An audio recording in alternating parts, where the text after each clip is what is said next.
Yes, Kenya.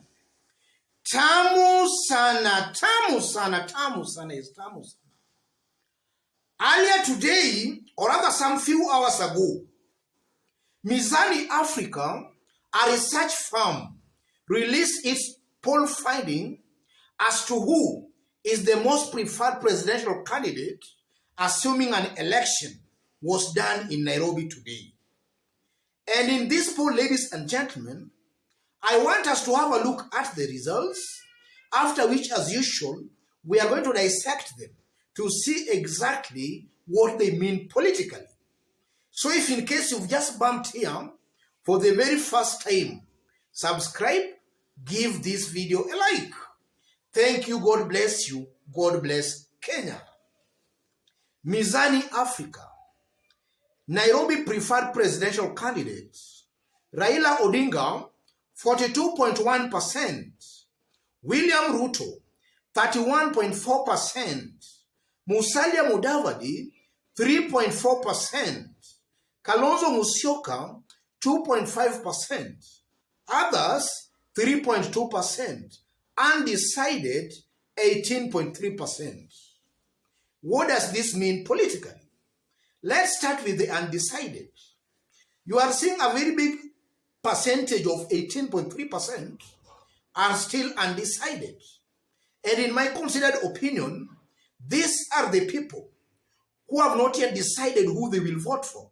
They don't have their preferred presidential candidate. So in my considered opinion, these are the type of people who tend to be going with the wave. They tend to support the candidate they see as leading. In this case, Raila Odinga. So if an opinion poll maybe was done again after 1 month, and then you sample this undecided, a majority of them will be supporting Raila Odinga because they are seeing that's the candidate that is taking the lead. So, what does this opinion poll mean for top presidential candidates, William Ruto and Raila Odinga? From this opinion poll, it's very clear that Raila Odinga, his popularity is fast rising as Ruto's popularity fast declines. And I'm saying that because of this. Since 2018, Mizani Africa has been rating William Ruto very highly in the city. In fact, Mizani Africa have been giving William Ruto a rating of over 50% in the city. And this is their first poll finding that Raila Odinga beats William Ruto in the city. Yes, this is their first poll finding since 2018. Just an indication that Raila's popularity is fast rising as William Ruto's popularity declines very, very fast. What does that mean? In my considered opinion, I tend to believe that Kenyans are now waking up to the reality that Raila Odinga is actually serious about his presidential bid. Kenyans are now coming to terms with the reality that Raila Odinga will actually be on the ballot this year. You know, previously, a majority of Kenyans were still skeptical as to whether Raila Odinga would declare somebody Tosha or whether Raila would actually be on the ballot. But Raila having announced at Bomas that actually he will contest for the presidency, Kenyans are now waking up to that reality. And I'm one person who has largely been stating that a combination of Uhuru and Raila, that's a combination that is very, very hard to beat. Previously, before Raila came out to state that he will be on the ballot, I'm tempted to believe that a majority of Raila supporters maybe were not all that interested.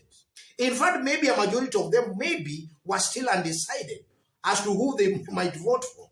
But now that Raila has come out to declare, these supporters of Raila Odinga are now just stating their loyalty to Raila Odinga. And as that happens, that's why we are seeing William Ruto's popularity actually declining in the city. And I also believe, ladies and gentlemen, that William Ruto's popularity is also declining in the city simply because of Uhuru Kenyatta factor. You know, we also have some good percentages of Mount Kenya residents or rather in the city. And from where I sit, ladies and gentlemen, I strongly believe that a good majority of Mount Kenya residents in the city will automatically or definitely support Raila Amolo Odinga eventually. That's what I strongly believe. So if you add that to Raila's traditional support in the city, then that would be a whooping, overwhelming majority for Raila Amolo Odinga in the city. I won't be surprised eventually to find Raila Amolo Odinga even polling over 65% in the city. That's a likely possibility. And I'm saying that because in the previous elections in the city, we have seen largely Raila winning the city vote. Raila won the city vote without Kalonzo. Raila won the city vote without Musalia Mudavadi. And in all these elections, Raila was beating the incumbents. Raila beat Kibaki, and Raila also beat Uhuru Kenyatta with all the instruments of power and all that Mount Kenya support in the city. And largely, I still believe Raila's support base in the city is still largely intact. So if, again, you get a good percentage, a majority of Uhuru Kenyatta's support or other gamer support in the city, then you add it to Raila Amolo Odinga. I strongly believe Raila will get most likely a good overwhelming majority in the city. And what can we also learn from about this research? What can we also learn from it about William Ruto? In my considered opinion, William Ruto's popularity in the city will continue declining. And I'm saying that because largely William Ruto has been popular in the city because of the Mount Kenya support, gamer vote in the city. And this gamer vote, as August approaches, as August nears, this mountain vote seems to be deserting William Ruto.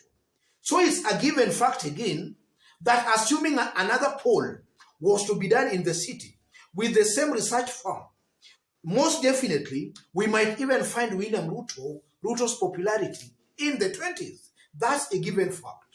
And I'm saying that largely because I always believe here that a candidate contesting for election, or rather for a presidential election for the very first time, that candidate only tends to get votes from his ethnic community. In this case, William Ruto most definitely will only get votes from his Kalenjin ethnic community. And if you look at the composition of the Kalenjin nation, the Kalenjin community in the city, they are just a minority. So in the city from where I sit, I tend to believe William Ruto's true rating will be in the 20s or maybe in the 18, 19, 17 there. That's a given fact, ladies and gentlemen. And then again, you can see that a combination of also William Ruto, Musalia Mudavadi, and Kalonzo Musyoka, they still cannot beat Raila Amolo Odinga in the city. And that's a given fact. That's a given fact, ladies and gentlemen. Otherwise, just as I did indicate when we were starting, if you've just bumped here for the very first time, kindly subscribe, give this video a like. Give it a like, please. And if you are watching us for the very first time, and you are watching us outside Kenya, drop a comment, let us know from which part of the globe you are watching us from. And if possible, also subscribe, give this video a like. And to our fans, our subscribers in this YouTube channel, I'm very much humbled, very grateful for the kind of support you are giving me here by constantly giving our videos likes, constantly dropping your comments. God bless you. God bless Kenya. And to any other person, that's the kind of analysis we do here. We go straight to the point. We hit the nail on the head without fear or favor of anybody. We don't massage anybody's ego here. We don't campaign for anybody. We just state facts as they are. So if in case you love our videos, but you have not yet subscribed, kindly subscribe, give this video a like. Thank you. God bless you. God bless Kenya. Tamu sana, tamu sana, tamu sana.